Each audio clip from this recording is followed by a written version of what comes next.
தமிழக மக்களே எல்லாருக்கும் ஒரு இனிய சிறப்பான காலை வணக்கங்க. உடனுக்குடன் வானிலை பற்றி தெரிந்து கொள்ள நம்முடைய யூடியூப் சேனலை மறக்காமல் சப்ஸ்கிரைப் செய்து கொள்ளுங்கள். நிறைய பேர் பார்க்குறீங்க, ஆனால் யாருமே சப்ஸ்கிரைப் பண்ண மாட்டேறீங்க. ஸோ மறக்காமல் தயவு செய்து ஒரு சப்ஸ்கிரைப் பண்ணி விட்டுருங்க. இன்றைக்கான தேதி வந்து பார்த்தோம்னா மே மாதம் 22/5/2025 ஆகிறதுங்க. நேற்று நம்ம தமிழகத்தில் தீவிரமான ஒரு மழை வந்து வட மாவட்டம் மற்றும் வடமேற்கு மாவட்டங்களை எதிர்பார்த்தோம். நேற்று வந்து என்னாச்சுன்னு கேட்டிங்கன்னா, தமிழகத்தில் எங்கும் மழை பதிவாகவில்லை. நேற்று வந்து தென் மாவட்டம் மழை பதிவாகவில்லை, டெல்டா மாவட்டம் மழை பதிவாகவில்லை, மேற்கு மாவட்டம், வட மாவட்டம், உள் மாவட்டம் எந்த இடத்திலும் மழை வந்து பதிவாகவில்லை. கவலைப்படாதீங்க.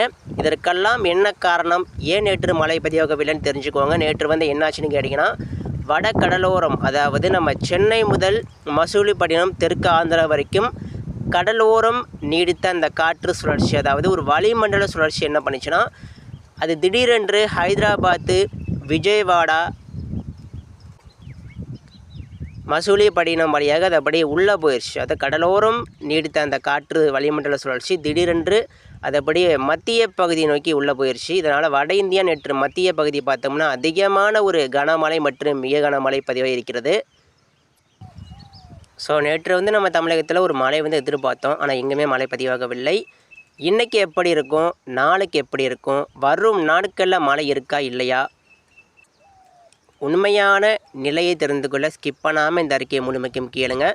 இது வரைக்கும் நம்ம சேனலை சப்ஸ்கிரைப் பண்ணாமல் பார்த்தீங்கன்னா மறக்காமல் சப்ஸ்கிரைப் பண்ணிட்டு அப்படியே லைக் பண்ணிட்டு பாருங்கள். நிறைய பேர் லைக் பண்ணாமல் சப்ஸ்கிரைப் பண்ணாமல் பார்த்தீங்கன்னா மறக்காமல் தயவு செய்து ஒரே சப்ஸ்கிரைப் அப்படி லைக் பண்ணிட்டு அப்படி பாருங்கள். இன்றைக்கி நம்ம தமிழகத்தில் கிளைமேட்டு எப்படி இருக்கும், அதாவது வானிலை மற்றும் மழைப்பொழிவு வெப்பநிலை எப்படி இருக்கும் பார்க்கலாம். ஸோ இன்றைக்கி நம்ம தமிழகத்தில் பார்த்திங்கன்னா அதிகமான ஒரு வெயில் அடிக்கலாங்க. இன்று மதியம் டெல்டா மாவட்டம், தென் மாவட்டம், வட மாவட்டங்களில் 33, 34 டிகிரி வரைக்கும் தான் பதிவாகும். ஏன்னா வட மாவட்டங்களை காலையில் கூட அந்த கடலில் மழை பெய்து மேகமூட்டமாக இருக்கிறது. இதனால் வட மாவட்டங்களில் குறைந்த அளவு வெயில் வந்து அடிக்கலாம். ஆனால் டெல்டா தெற்கு மாவட்டங்கள்லாம் புதுச்சேரிக்கு தெற்கே அதிகமான ஒரு வெயில் வந்து காணப்படுங்க. குறிப்பாக நம்ம டெல்டா மாவட்டம், தென் மாவட்டம் பார்த்தோம்னா இன்றைக்கி வந்து அதிகபட்சமாக 37 முதல் 38 டிகிரி வரைக்கும் பதிவாகலாம். மதிய நேரம் கொஞ்சம் கவனமாக இருங்க. விவசாயிகள் மற்றும் பொதுமக்கள், குறிப்பாக நம்ம டெல்டா மாவட்டம், தென் மாவட்டங்களில் இன்று மதியம் அதிகமான ஒரு தரை வெப்பம் உயர வாய்ப்பு இருக்குது. இதனால் நம்ம டெல்டா மாவட்ட மக்கள் மற்றும் தென் மாவட்ட மக்கள், எல்லா மாவட்ட மக்களும் கவனமாக இருங்க. வட மாவட்டங்களில் ஒரு குறைவான வெயில் காணப்பட்டால் கூட அது வந்து அதிகமான ஒரு வெயிலாக தான் இருக்கும். குறிப்பாக இந்த கிருஷ்ணகிரி, தருமபுரி, சேலம், வட உள் மாவட்டங்களில் அதிகமான ஒரு தரை வெப்பம் உயரலாம். ஆனால் நிச்சயமாக டெல்டா தென் மாவட்டம் மிக தெளிவான வானம் காலை முதல் அதிகமான ஒரு தரை வெப்பம் உயர்ந்து கொண்டிருக்கிறது. ஸோ இதனால் மதியம் என்னாக போகுதுன்னா அதிகமான ஒரு வெயில் வந்து அடிப்பதற்கு வாய்ப்பு இருக்குது. கவனமாக இருங்க. தென் மாவட்டம் மற்றும் டெல்டா மாவட்ட மக்கள் இன்றைக்கி ரொம்ப கவனமாக இருக்கணும். அடுத்து நம்ம பார்க்க போகிறது மழை பொழிவுங்க. இன்றைக்கி நம்ம தமிழகத்தில் எந்தெந்த இடங்களில் மழை பெய்ய போகுது, எந்தெந்த மாவட்டங்களில் மழை பெய்ய போகுது, அது மட்டும் இல்லைங்க, நாளைக்கு தீவிரமான மழை வந்து பதிவாக போகுது. இன்றைக்கி வந்து நம்ம தமிழகத்தில் சில இடங்களில் மட்டுமே மழை பதிவாகும். நாளைக்கு பார்த்தோம்னா நம்ம தமிழகத்தில் அதிகமான மேற்கு திசை காற்று நுழைய போகுது. அதாவது அதிகமான ஒரு நீராவி, அதிகமான ஒரு ஈரப்பதம் மிகுந்த காற்று நம்ம தமிழகத்தில் கேரளாவில் நுழைந்து அது அப்படியே நம்ம தமிழகம் முழுவதும் நாளைக்கு வந்து சற்று பரவலாக முதல் கனமழை வரைக்கும் எதிர்பார்க்கலாம். அதுவும் தீவிரமான மழை கூட பதிவாகலாம். நிச்சயமாக நாளை மற்றும் நாளை மறுநாள், அதாவது 2 நாட்களுக்கு மட்டுமே நம்ம தமிழகத்தில் பரவலான ஒரு மழைக்கு வாய்ப்பு இருக்குது. நாளை முதல் நாளை மறுநாள் 2 நாட்களுக்கு நம்ம தமிழகத்தில் இந்த பக்கம் ஒரு புயலும் அந்த பக்கம் ஒரு புயலும் உருவாகும் பொழுது நம்ம தமிழகத்தில் இனிமேல் நம்ம தமிழகத்திற்கு மழை இருக்குங்க. மழை பெய்யாமல் போகாது. ஆனால் திடீரென்று ஒரு மாற்றங்கள் ஏற்படும். ஏன்னா இந்த பக்கம் ஒரு புயல் உருவாகுது, அந்த பக்கம் ஒரு புயல் உருவாகும் பொழுது காற்றோடைய வேகத்தில் மாறுபடும். சில நேரங்களில் வலுவாக வீசும், சில நேரங்களில் குறையும், சில நேரங்களில் அவ்வப்போது குறையும். ஸோ இப்படி காற்றோடைய வேகத்தில் அந்த ஈரப்பதம் காற்று வரக்கூடிய அந்த இடங்கள், அந்த ஈரப்பதம் காற்று திடீரென்று வலுவாக நுழையும் போது நம்ம தமிழகத்தில் மழையும், திடீரென்று குறைவாக நுழையும் போது ஒரு குறைவான மழையும், இப்படி வரும் நாட்களில் அதிகமான ஒரு வானிலை மாற்றங்கள் ஏற்படலாம். எனவே நம்ம விவசாயிகள், பொதுமக்கள் நம்ம அறிக்கை பின்தொடருங்கள், தினமும் கேளுங்க. ஒரு நொடிக்கு கிட்டத்தட்ட இப்போலாம் பார்த்தோம்னா இந்த 2 புயலுமே ஒரு பெரும் மாற்றத்தை கொடுக்க போகுது. 2 புயலுமே இந்த பக்கம் ஒரு புயல், இந்த பக்கம் ஒரு புயல் உருவாகும் போது நிச்சயமாக நம்ம தமிழகத்திற்கு ஒரு நல்ல மழை பொழிவு ஏற்படுத்தலாம். திடீரென்று ஒரு மழை கூட பதிவாகலாம். சரிங்களா? ஸோ இதனால் எல்லாருமே வரும் நாட்களில் நாளை முதல் நம்ம அறிக்கையை கண்டிப்பாக பார்க்க வேண்டும். சரிங்களா? நாளைக்கெல்லாம் மழை தீவிரமாக இருக்கிறது. மேற்கு திசை ஈரப்பதம் காற்றால் நாளை கேரளா மாநிலம் நம்ம தமிழக உள் மாவட்டங்கள் மற்றும் டெல்டா, தென் மாவட்டம், வட மாவட்டம் எல்லா இடங்களுக்கும் எல்லா மாவட்டங்களுக்கும் நாளைக்கு வந்து பரவலான மழைக்கு வந்து வாய்ப்பு இருக்குது. நாளை மறுநாளும் மழை எதிர்பார்க்கலாம் நிச்சயமாக.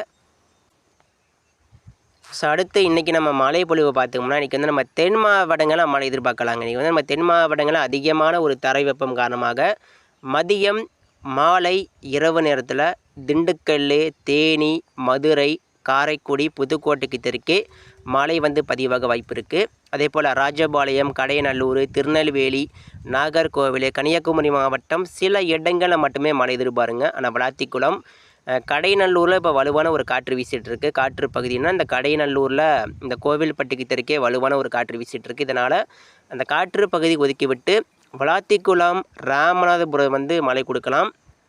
ராமநாதபுரம் மாவட்டம் பல்வேறு இடங்களில் மழை பதிவாகும். அதே போல் தொண்டி, காரைக்குடி, புதுக்கோட்டையில் மழைக்கான வாய்ப்பு அதிகமாக இருக்குது. மாலை இரவில் மதுரை மாவட்டங்களுக்கு நீங்கள் மழை எதிர்பாருங்க. நாளைக்கெல்லாம் கண்டிப்பாக மதுரைக்கு மழை இருக்குது. ஆனால் இன்றைக்கி வந்து சில இடங்களில் மட்டுமே மழை பதிவாகும். நேற்று வந்து மழை இல்லாமல் இருந்தது. இன்றைக்கி வந்து நம்ம தென் மாவட்டங்களில் சில இடங்களாவது கண்டிப்பாக மழை பெய்துவிடும், மழை பதிவாக வாய்ப்பு இருக்குது. ஸோ அப்படியே அந்த மழை பொழிவு கிழக்கு நோக்கி வந்து புதுக்கோட்டை, தஞ்சாவூர், திருச்சிக்கு தெற்கே மழை கொடுக்க வாய்ப்பு இருக்குது. பெரம்பலூர், அரியலூர் மழை எதிர்பார்க்கலாங்க. ஏன்னா இன்றைக்கி மாலை இரவில் தெற்கு காற்று நுழைய வாய்ப்பு இருக்குது. நேற்று வந்து தெற்கு காற்று நுழையாமல் வெறும் மேற்கு திசை காற்று மட்டுமே டெல்டாவில் அந்த திருச்சி, தஞ்சாவூர் கிழமை மேற்கு திசை காற்று வந்து அதிகமாக இருந்தது. ஸோ இன்றைக்கும் அந்த மேற்கு திசையோட காற்றோடைய வேகம் இன்று முதல் கொஞ்சம் குறைய தொடங்கும். நாளைக்கெல்லாம் மேற்கு திசையோட காற்று இந்த பாலக்காடு, கணவாயை மட்டும் அதிகமாக வீசிகிட்டு இருக்கும். ஆனால் கரூருக்கெல்லாம் நாளைக்கு வந்து இந்த மேற்கு திசை காற்று குறைவால் கரூருக்கு எல்லாமே நாளைக்கு வந்து மழை எதிர்பார்க்கலாம். இன்றைக்கி வந்து திருச்சி, தஞ்சாவூர், புதுக்கோட்டையில் மழைக்கான வாய்ப்பு இருக்குது. சில இடங்களில் மட்டுமே எதிர்பாருங்க. முத்துப்பேட்டை, மயிலாடுதுறை, நெய்வேலி, புதுச்சேரி, நாகப்பட்டினம் சில இடங்களில் மட்டுமே அந்த தெற்கு காற்று நுழைந்தால் சில இடங்களில் மட்டுமே மழை மேகத்தை உருவாக்கி மழை கொடுக்கலாம். சரிங்களா? கவனமாக இருங்க. நாளைக்கெல்லாம் நம்ம டெல்டா மாவட்டங்களுக்கு தீவிரமான மழை வந்து எதிர்கொள்ள ரெடியாக இருங்க. அதே போல் நம்ம சேலம், கிருஷ்ணகிரி, தருமபுரி, ஈரோடு மற்றும் கோயம்புத்தூருக்கு வடக்கே சில இடங்களில் மட்டுமே மழை மேகம் உருவான மழை கொடுக்குங்க. நேற்று வந்து மழை மேகமே உருவாகலை, எந்த இடத்துலையும் மழை உருவாகவில்லை. நேற்று வந்து இந்த திருப்பதியில் மட்டும் திருப்பதி, சூலூர்பேட்டை, திருத்தணிக்கு வடக்கே மழை பெய்திருக்கிறது. இன்றைக்கி வந்து கிருஷ்ணகிரி, தருமபுரி மற்றும் நீலகிரி மாவட்டம் அதே போல் ஈரோடுக்கு வடக்கே மழை பதிவாகலாம். திருவண்ணாமலை, வேலூர், காஞ்சிபுரம், சென்னை, மதுராந்தகம், சேலம், ஆத்தூர் மழைக்கான வாய்ப்பு குறைவாக தான் இருக்குது. சரிங்களா? இருந்தாலும் இன்றைக்கி வந்து மழை வந்தால் சில இடங்களில் மட்டுமே கொடுத்து விட்டு போகலாம். சரிங்களா? ஏன்னா இன்றைக்கி வந்து கடல் காற்று நுழையிருக்கிறது, தெற்கு காற்று நுழையிருக்கிறது. இதனால் மேற்கு திசை காற்றும் இந்த கிழக்கு திசை அந்த தெற்கு காற்றும் நுழைந்து மழை கொடுக்கலாம். சரிங்களா? ஒரு வாய்ப்பாக இருக்குது. நாளைக்கு வந்து கண்டிப்பாக நம்ம வட மாவட்டம், டெல்டா, தென் மாவட்டம், மேற்கு மாவட்டம், உள் மாவட்டம் எல்லா இடங்களுக்கும் நாளைக்கு வந்து மழை எதிர்கொள்ள ரெடியாக இருங்க. நாளைக்கு வந்து தென்மேற்கு பருவமழை தீவிரமாகுது. அதே நேரத்தில் ஈரப்பதம் காற்றால் நம்ம தமிழகத்திற்கு கிழக்கு மாவட்டங்களில் டெல்டா, தென் மாவட்டம், வட மாவட்டம், உள் மாவட்டங்களில் ஒரு தீவிரமான மழை வந்து ஈரப்பதம் மேற்கு திசை காற்று வந்து கொடுக்க வாய்ப்பு இருக்குது. சரிங்களா? இன்றைக்கி வந்து நம்ம தமிழகத்தில் சில இடங்களில் மட்டுமே மழை பதிவாகும். சரிங்களா? இன்றைக்கி வந்து நம்ம தமிழகத்தில் டெல்டா, தென் மாவட்டம், வட மாவட்டம், உள் மாவட்டங்களில் பெரும்பாலும் இந்த காற்று பகுதிகளுக்கு இன்றைக்கி வந்து மழை வராது. ஏன்னா காற்று பகுதி பொள்ளாச்சி, பாலக்காடு, கணவாயில் மதியம் முதல் மணிக்கு 60 முதல் 50 கிலோமீட்டர் வேலை கண்டிப்பாக காற்றோடைய வேகம் வலுவாக வீசரிக்கிறது. கரூருக்கு எல்லாமே 40 கிலோமீட்டர் வேலை வீசும். திருச்சி கிழக்கு புறம் அந்த திருச்சிராப்பள்ளி மாவட்டம் மேற்கே வரைக்கும் வலுவான ஒரு காற்று இருக்கும். திருச்சிராப்பள்ளிக்கு கிழக்கே சற்று ஒரு 40-30 கிலோமீட்டர் கொண்ட ஒரு காற்றாக இருக்கும். இதுவே மாலை இரவில் மாலை 5 மணிக்கு மேலே அந்த மேற்கு திசை காற்றோடைய வேகம் கொஞ்சம் வீக்காயிரும். அப்போது கரூருக்கு மேற்க மட்டும் காற்று அடிச்சுக்கிட்டு இருக்கும். ஆனால் திருச்சிராப்பள்ளிக்கு கிழக்கே இன்றைக்கி வந்து தெற்கு காற்று நுழையும் என்பதனால சில இடங்களில் மட்டுமே மழை மேகத்தை உருவாக்கி மழை கொடுக்கலாங்க. சரிங்களா? திருவண்ணாமலை, வேலூர், கிருஷ்ணகிரி, தருமபுரி, சேலம், ஈரோடு இன்றைக்கி வந்து மிதமான மழை அல்லது சற்று கனமழை வரைக்கும் வாய்ப்பு இருக்குது. நாளை முதல் தீவிரமான மழை. நாளை அடுத்த ஒரு 2 தினங்களுக்கு நம்ம டெல்டா, தென் மாவட்டம், வட மாவட்டம், மேற்கு மாவட்டம் எல்லா இடங்களுக்கும் மழை எதிர்கொள்ள ரெடியாக இருங்க. நாளைக்கெல்லாம் அதிகமான ஒரு நீராவி காற்று வந்து ஈரப்பதம் காற்று வந்து மழை கொடுக்க போகுது. நாளை அடுத்த ஒரு 2 தினங்களுக்கு கவனமாக இருங்க. ஸோ அடுத்து நம்ம பார்க்க போகிறது புயல் பற்றிய ஒரு தகவல். இப்போ புயல் எங்கே இருக்குதுன்னு பார்ப்போம். இப்போ நம்ம அரபிக்கடல் எடுத்துக்கிட்டோம்னா குறிப்பாக பானாஜி ரத்தனகிரிக்கு மிக அருகில் ஒரு வலுவான ஒரு சுழற்சி நிலை கொண்டிருக்கிறது. இது வந்து இந்த மும்பை ரத்தனகிரிக்கு இடப்பட்ட பகுதியில் ஒரு காற்று சுழற்சி, அதுவும் தீவிரமான ஒரு கடலுடன் இணைந்த ஒரு காற்று சுழற்சியாக தற்பொழுது உருமாறி இருக்கிறது. ஸோ இந்த காற்று சுழற்சி தான் நாளை மறுநாள் அது வந்து காற்றழுத்த தாழ்வு மண்டலமாக மாறி ஒரு சக்தி என்ற ஒரு புயலாக மாறப்போகுதுங்க. அதாவது சக்தி என்று இந்த அரபிக்கடல் புயலுக்கு ஒரு பேர் வைப்பாங்க. எப்போதுமே ஒரு சக்தி என்று ஒரு புயலுக்கு பெயர் வைக்கப்பட்டால் அந்த புயலுக்கு அதிகமான ஒரு காற்று கிடைக்கும். அதே நேரத்தில் அந்த புயல் ஒரு பாதிப்பு, மிகப்பெரிய ஒரு பேரிடர், மிகப்பெரிய ஒரு பாதிப்பை கொடுக்கக்கூடிய ஒரு புயலாக தான் இருக்கும். இந்த சக்தி கொண்ட ஒரு புயல் அப்படிங்கிறது அரபிக்கடலுக்கு பெயர் வைக்கப்படுகிறது.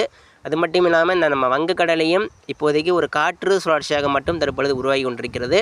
இது வந்து அடுத்த ஒரு 3 தினங்களுக்கு மேலே நம்ம வங்கக்கடலில் ஒரு புயல் உருவாக போகுது. சரிங்க, இந்த வங்கக்கடல் புயலும் புவனேஸ்வர், ஒடிசா மற்றும் வட இந்தியாக்குள்ளே போக போகுது. இந்த அரபிக்கடல் புயல் வந்து தற்போது வரைக்கும் இன்னும் நிறைய பேர் வந்து ஒரு தீர்வான ஒரு உண்மையான பாதை வந்து இன்னும் கணிக்கப்படவில்லை. நிறைய பேர் குஜராத் வருங்கிறாங்க, நிறைய பேர் வந்து அந்த பக்கம் போங்கிறாங்க, நிறைய பேர் வந்து அது பாகிஸ்தான் போங்கிறாங்க. இப்படி ஒவ்வொருவரும் அந்த உறுதியான ஒரு நிலையை வந்து கொடுக்கல. நிச்சயமாக இது வந்து குஜராத்து, ஜம்நகர், அகமதாபாத்து, குஜராத் நோக்கி நகருவதற்கே ஒரு அதிகமான ஒரு வாய்ப்பு இருக்குது. என்னை கேட்டிங்கன்னா அதான் சொல்லுவேன். இந்த சக்தி என்ற ஒரு பெயர் இந்த வைக்கப்பட்ட இந்த புயலுக்கு பெயர் சக்தி. ஸோ இந்த அரபிக்கடல் புயல் அப்படிங்கிறது அது மும்பை மிக அருகே வந்து ஜம்நகர், குஜராத் நோக்கி கரையை கடக்க வாய்ப்பு இருக்குது. பெரும்பாலும் இந்த கடலோரத்தில், அதுவும் இந்த மும்பை, மங்களூருக்கு வடக்கே ஒரு புயல்கள் உருவானால் அது நிச்சயமாக அது குஜராத் நோக்கி தான் போகும். குஜராத்து அப்படி இல்லைன்னா இந்த குஜராத்து ஏடன் வளைகுடா அந்த பக்கம் போக வாய்ப்பு இருக்குது. ஸோ புயலை பற்றி யாரும் அச்சப்படாதீங்க. இந்த 2 புயலுமே நமக்கு தமிழை நோக்கி வர வாய்ப்பே கிடையாதுங்க. சரிங்களா, 1% கூட வாய்ப்பு இல்லைங்க. இந்த 2 புயலுமே சக்தி புயல் குஜராத் பக்கம் போக போகுது. இந்த புயல் வந்து வங்கக்கடல் புயல் வந்து வட இந்தியா பக்கம் போக போகுது. அப்போ நம்ம தமிழகத்தில் எப்படி மழை கொடுக்கும்னா மேற்கு திசை காற்று ஈர்க்கப்பட்டு மழை கொடுக்கும். சரிங்களா, மேற்கு திசை காற்று பாலக்காடுக்கான வயலில் ஒரு புயல் காற்று போல் அடிக்கும். கவலைப்படாதீங்க, அது வந்து புயல் காற்று கிடையாது. அந்த புயலுக்கு காற்று போகுது, அவ்வளோதான். நம்ம புயலுக்கு நம்ம பக்கத்துலேருந்து கொஞ்சம் காற்று வந்து நம்ம தமிழகத்தை கடந்து அப்படி போகும்போது கொஞ்சம் வலுவான ஒரு காற்றாக இருக்கலாம். சரிங்களா, அதனால் புயலும் நெருங்காது, கவலைப்படாதீங்க. இருந்தாலும் இந்த பாலக்காடு கணவாயில் வலுவான ஒரு காற்று, அதே போல் இந்த கடையநல்லூரில் வலுவான ஒரு காற்று வீச வாய்ப்பு இருக்குது வரும் நாட்களில். வாழை மரங்கள், முருங்கை மரங்கள் யாராவது வச்சுருந்தீங்கன்னா கொஞ்சம் கழிச்சு விட்ருங்க. அதிகமான ஒரு வெயிட்டு வேணாம். ஏன்னா வாழை மரங்கள், முருங்கை மரங்கள் சாய்வதற்கு அதிக வாய்ப்பு இருக்குது. பொள்ளாச்சி, கரூருக்கு மேற்கெல்லாம் இனிமேல் காற்று குறையாது. காற்றோடைய வேகம் அதிகரித்து கொண்டே இருக்கும். அடுத்தடுத்த அறிக்கையை தொடர்ந்து பாருங்கள். மறக்காமல் நம்ம யூடியூப் சேனல் பக்கம் சேர்க்க மாட்டோங்க. நன்றி, வணக்கம். நாளை மறுநாள் 2 தினங்களுக்கு தீவிரமான மழை வந்து இருக்கிறது. நன்றிங்க.